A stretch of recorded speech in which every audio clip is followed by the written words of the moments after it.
Bonjour à tous, j'espère que vous allez bien. Je tourne cette nouvelle vidéo dans le très beau parc de Parély. On est sur la commune de Vénissieux, dans la banlieue sud de Lyon. C'est un parc de 180 hectares, je crois. Enfin, en tout cas, c'est un paradis pour les sportifs. Et puis, si on veut aussi se poser et faire des vidéos.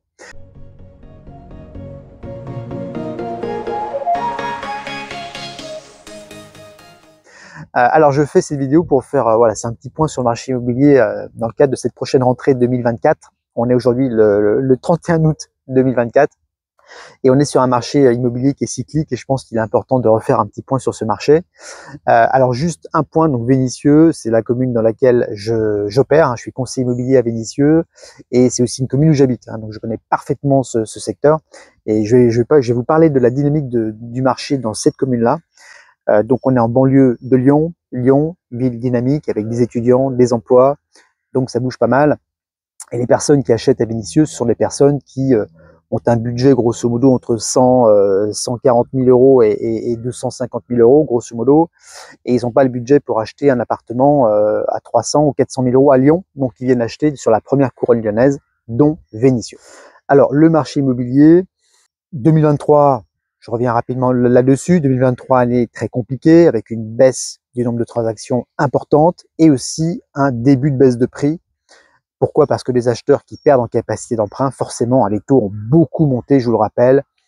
On était au taquet au maximum à fin 2023, on était à 4,5%, donc forcément, beaucoup moins d'acheteurs, beaucoup moins de primo-accédants.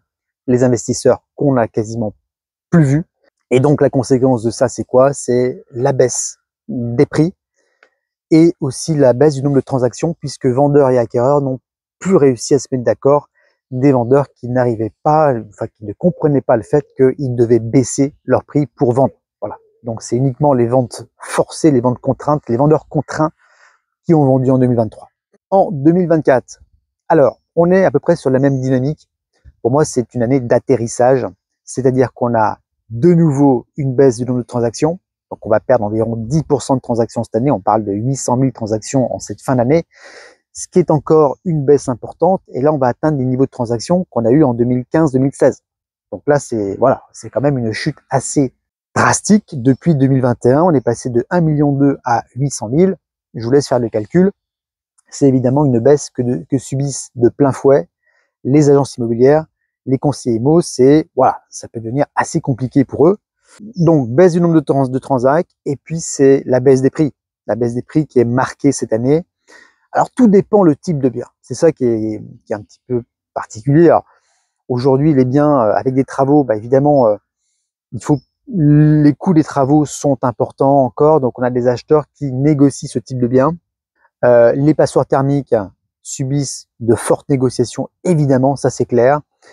Donc, ce qui se vend bien aujourd'hui, selon moi, en tout cas sur mon marché, c'est des petites surfaces, les T2, les T3, jusqu'à entre 40 et 60 mètres carrés, en très bon état, bien placé évidemment, hein, toujours l'emplacement, hein, c'est le nerf de la guerre, comme on dit. Et puis aussi, tout dépend des copropriétés. Il y a des copros qui sont bien cotés, qui sont prisés, qui sont bien tenus. Et dans ces copropriétés-là, si les appartements sont en bon état, ça part aussi. Voilà. Donc le marché n'est pas à l'arrêt, loin de là. On subit un ralentissement quand même assez massif depuis 2 ans. Sur mon secteur, c'est principalement des primo-accédants qui vont acheter, des investisseurs aussi, qu'on voit un petit peu moins bien, pardon.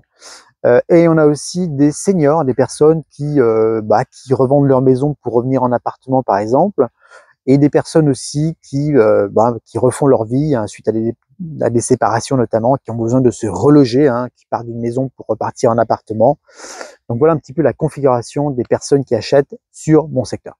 Alors, les prochains mois, comment ça va se dérouler? Alors, j'écoute des économistes qui nous disent qu'on est apparemment dans le creux de la vague. Ça veut dire que la baisse du nombre de transactions va s'arrêter. La baisse des prix devrait s'arrêter également. Pourquoi? Principalement parce que les taux de crédit baissent depuis décembre 2023. Voilà. Ça, c'est la très très bonne nouvelle. C'est que depuis 10 mois à peu près, voire un petit peu moins, on a des taux qui sont passés de 4,5 à 3,5 sur 25 ans, grosso modo. C'est 1% de crédit, 8% de capacité d'emprunt en plus, des salaires qui ont augmenté aussi. Donc, On a des acquéreurs qui ont quand même retrouvé une capacité d'emprunt.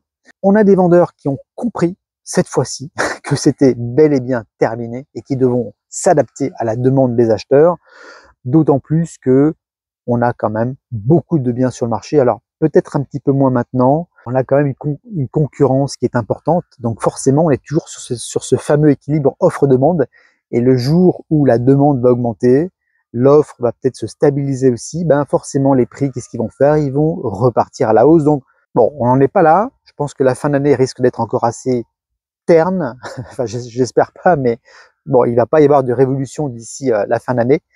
Mais logiquement, 2025, on peut penser qu'on aura une dynamique un peu plus voilà, haussière, et que les prix vont peut-être repartir à la hausse, que les acquéreurs seront plus présents sur le marché. Voilà un petit peu la tendance pour les prochains mois. En tout cas, on croise les doigts pour ça. Alors souvent, on me pose la question, est-ce que c'est le bon moment de vendre? Les vendeurs sont, dans la plupart des cas, des acheteurs.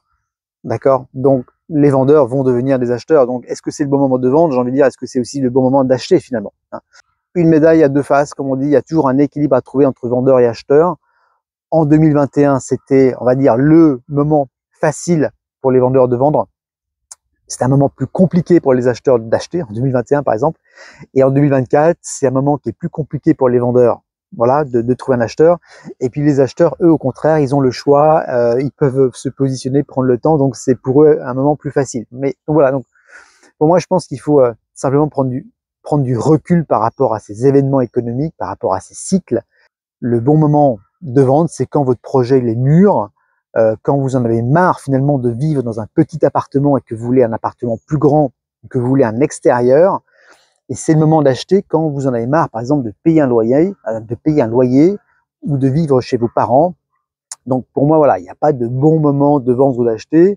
C'est surtout quand votre projet il est mûr et quand vous avez envie, tout simplement, d'avoir des meilleures conditions de vie dans le futur, quelle que soit la raison. Si vous avez des questions, évidemment, je reste à votre écoute. Je reste toujours à votre écoute pour vous aider, pour vous accompagner dans vos projets immobiliers, que vous soyez vendeur, que vous soyez acheteur, alors principalement sur le sud de Lyonnais. Je vous invite naturellement à vous abonner à ma chaîne en cliquant sur le petit bouton par ici, voilà. Et puis à mettre un petit pouce si vous avez un petit pouce bleu, si vous avez aimé cette vidéo. Vous pouvez également partager cette vidéo à votre entourage, à toute personne qui aurait un projet immobilier sur le secteur. Merci pour votre écoute et je vous dis à très bientôt dans une prochaine vidéo. Allez, bye bye.